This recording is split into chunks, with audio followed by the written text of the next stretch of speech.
all I'm hoping is that it will stir discussion about how we can do a better job and make sure this never happens again.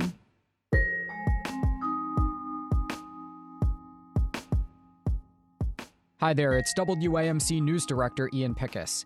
And on this episode of the WAMC News Podcast, I speak with musician and filmmaker Laura Wetzler about her new project, What Happened at the Veterans Home.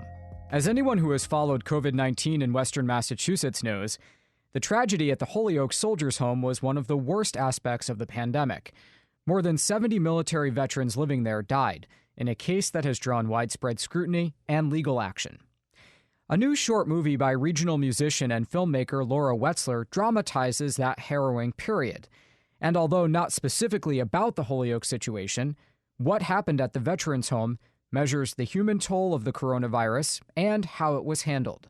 Someone was supposed to be in charge. Someone was supposed to watch out for us.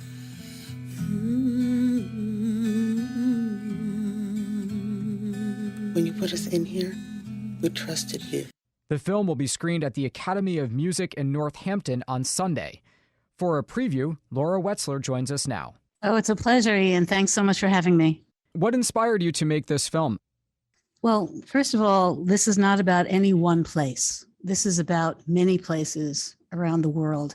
I was starting to hear reports in the spring of 2020, like everyone else, from all over the world. I was just as upset hearing that the president of Italy had really not taken action, and a whole generation of Italian elders had passed away in that spring. And so there were a lot of reports from many different places. So this is not a documentary. It's a fiction piece about many different places. And I was just outraged. I'm a professional musician. I do over 100 concerts a year, and I love singing for seniors. And I go into a lot of places. My work has always had a certain amount of community work where I've gone into institutions to work, sing with people, and in addition to concert halls and clubs and that kind of thing.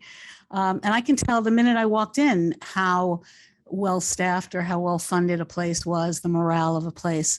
So I was just really, like everybody else, I was really, really upset that we were allowing the most vulnerable people in our society to be in this situation. So it was out of a sense of outrage, really. How did you decide to make a film about that? How did you put your outrage there? Well, I started off with in the spring of 2020, I started to hear characters in my head, and I originally wrote a play, and I wrote it in monologues because I knew that we wouldn't be able to ever get two actors, at that particular time, early in the pandemic. We'd never be able to get two actors in the same room at the same time safely. So I wrote it in short monologues. And so it started as a play, and then I realized, we'd never be able to do a theater piece. And I just, hired a cinematographer and auditioned some actors, and we got to work auditioning and rehearsing by Zoom. And by September, we were shooting the film. Now, for people who haven't seen it yet, all of your characters are interconnected in a way. Can you break down who the characters are and how their story intertwines just briefly? Sure. So we have Gloria Michaels, who is a veteran in a veteran's home. And she's a disabled veteran. And so she's one of the characters. Her daughter, Gwen, happens to be a COVID nurse. Then we have a CNA named Mary Emmett. And so she tells, we never hear from CNAs. We never hear from the people who do the hands-on nursing care work. And I really wanted to give some voice to that, to those folks who take such good care of us and work so hard. And then there's a fourth character. I'd rather not give a spoil. I don't want to spoil it. I don't want to tell you who this fourth character is. It's a bad guy. Yeah, it's a bad guy. And tell me a little bit about actually putting the project together. It was still during, a dangerous time in the pandemic. So as you said, social distancing and precautions were a priority. How did you actually do it?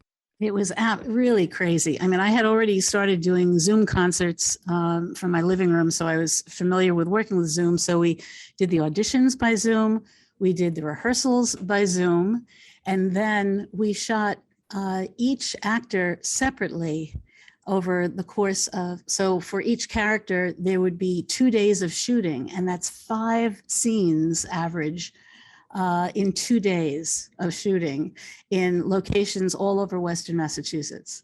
And it was kind of crazy. The whole shoot was 8 days long because I didn't want to have to make the actors come out from Boston and New York for longer than that. We were meticulous about safety, about distancing. We worked outside a lot, which caused, a whole slew of issues in terms of noise and, that kind of a thing. We had 1 or 2 indoor locations, but it was really, really difficult. And then of course, post-production, as the writer director, you normally, sit with your editor together in a room and you watch takes and you figure out how you're going to tell your story through the footage that you've shot. And so we had to do that virtually on a virtual platform called Frame.io. And we had to go back and forth and back and forth. It probably took twice as long as it normally would take to do that. The same with the music. I composed the music here. I had to compose it.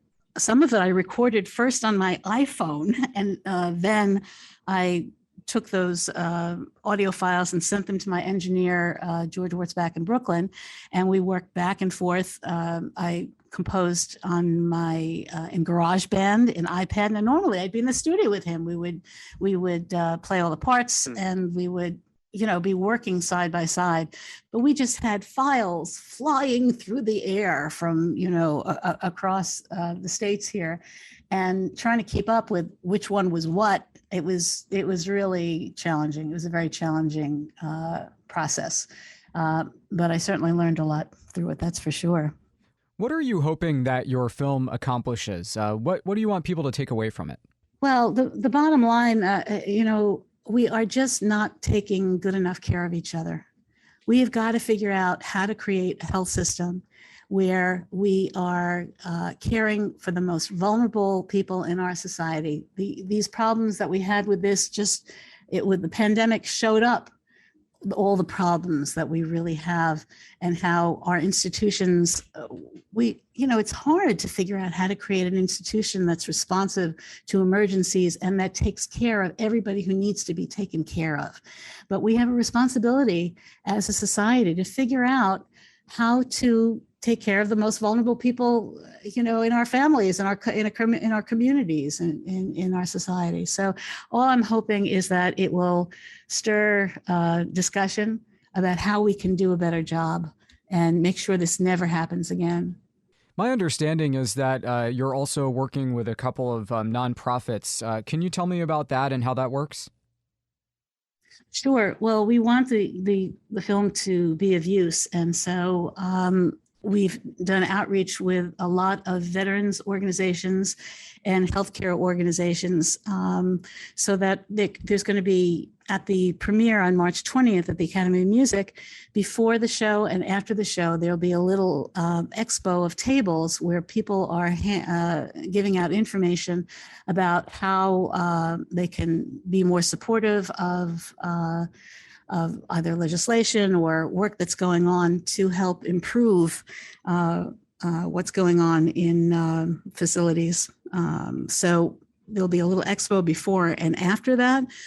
We've done a lot of outreach to not-for-profits, and we hope to do more with that.